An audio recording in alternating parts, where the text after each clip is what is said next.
What is up everybody, Gifford here and welcome back to another stock market dividend portfolio update, and I'm going to be telling you how much dividends I made from $4,400 account. So going straight into it, I've just been using an Excel spreadsheet to kind of track out what I've been doing, and I started this account in January, starting off with a very small amount. As you can see there at the very bottom here, it's about $600 when I started and only getting 77 cents of dividends. I started putting money into these accounts and you can see here me slowly buying stocks through the months, and all the ticker symbols that I've invested in have been here. And for the month of August, I got $2.76 in dividend payments. The last couple of months were actually pretty good with $7.15 and $7.87. So this slide here just shows you that at the beginning of the year I sold out my stocks, and we can see that I was at minus 26.94% and I was getting dividends of only $1.33. Right now this is what my overall portfolio looks like, and the targets that I have. We can see here the Sharesies, how much I've invested on the left hand side, the ticker symbols that I've got, and also the target percentages that I want to own in that. Some are a little bit higher, some are a little bit lower. Like I've just started this VOO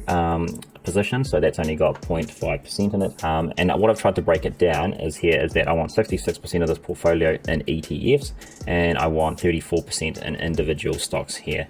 Now this one here is highlighted because that is not a dividend stock, but I have been investing into it in this account. So we're at my account at the moment, and my simple return is minus 11%. So that's pretty good from 26% back at the very beginning. And we can see that my investments is $4,567 estimated value. So let's scroll down here and let's start with ETFs first, and let's go over the holdings that I have. So I'm not going to go super in depth about it because this is not the video to do it in. This is just a quick snapshot of what I've invested in, and we can see here that I've got the Vanguard High Dividend Yield, which is ticker symbol VYM, and I've got $533 of that, and it's only up by about 1%.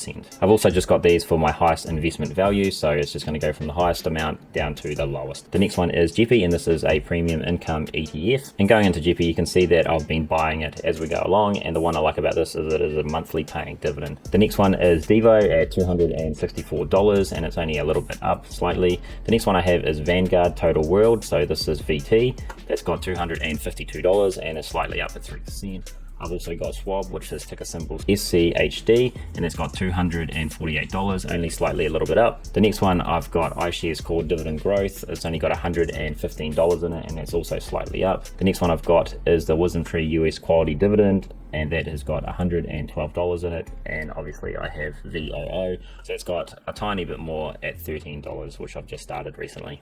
And if you're curious, that amount there that says it's 1.55%, that actually includes the dividends that you do get in your simple return. So if you go into it, it shows a simple return of 1.55%, and it will show you the calculation, which is total return divided by amount put in times 100 equals your simple return. So we can see here that that's the calculation. I get 1.55. If you go out of it and go to total return, you can see that it actually includes the dividends in it. So this one here includes all the dividends, all the fees taken out, the realized gains, and you get a total return of $8.18. That coupled with the amount of money that you put in, you get the simple return. So I hope that makes sense. Again, having a look at the companies from their highest value to their lowest value, but you can see here that I've got Dexcom at $270, and that's currently at minus 10%, although I do expect this to go back up. I'll make a more in-depth video about investing into Dexcom. The next one I got is Microsoft, and I want to get more of this, although I just think it's a little bit overvalued at the moment, so I'll just keep buying little bits here and there. And that's $148, and it's up 21%. Next one is Vici, which is $111 at minus 1.74%. Sorry, 1.72%. And Vici is a REIT, so real estate investment. So I've got 1, 2 REITs here. Do I have a third one? I don't think so. So the third one I did have is MPW. If you see some of my other videos, you'll see me talking about them, but I've actually sold out of all MPWs because they decided to halve their dividends. So I've ended up selling them because it's a dividend portfolio. It should be giving me dividends, and that one there had to halve it because of how the company was going. Next one I have is O Realty Income, ticker symbol O, and that's only got $100 in it at minus 5%. I've got Medtronics, and that's only got $94 in it at minus 5%. I've got TD Bank, which is a Canadian bank, and that's got $85 in it at 1.79%, so not doing that great. I've got Main Street Capital, and only a small amount in it, and a little bit more into PIMCO, so only a small amounts of less than $50, and they're both at minus at the moment. So the target of this dividend portfolio was to invest $5,000 in it, and to also give me some passive income with dividends. So basically, if we take a look at its performance, where I started at minus 26% and it's now minus 11%, that's about plus 15% overall, although it's still not good that the account is in negative, but it shows that the dividends invested and the companies have been doing well, although the S&P 500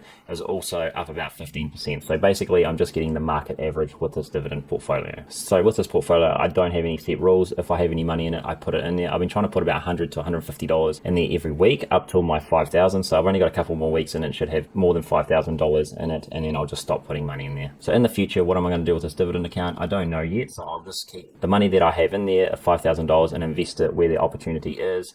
I won't be able to put more than 5,000 in there because I'm going to be using their money to put into other stocks later on. So we'll just see what the performance goes. It's all going to depend on the market, but hopefully those dividends still keep coming in. So give me your thoughts about my Sharesies dividend portfolio. This is just one of the other strategies that I am tracking. I'm not sure if I'm going to go with this long term. I do have other ones where I have my options trading account and just my normal buy and hold account as well. So let me know what you think about it if you do dividend investing, and what stocks are you invested in. Anyway, that's it from me today. Thank you for watching. I also recommend that you watch my personal income videos so that you can find ways to increase your investing capital. And I know I'm not super active here on YouTube at the moment because I am just dealing with some family stuff, so I appreciate you guys for sticking around. However, if you have an Instagram account, feel free to jump over there and follow me, as I do updates every other day on what I'm doing in the market or just news that's relevant to the stock market. The trading platform I use is Interactive Brokers, Hatch Invest, Stake, and Sharesies for individual companies, and I use Investnow for index funds. If you want to start investing, you can use any of my referral codes down below to start your own investing journey if you are from New Zealand. With that said, feel free to subscribe and give me a like if you want to support the channel. Thank you very much, and I'll see you in the next video. Goodbye.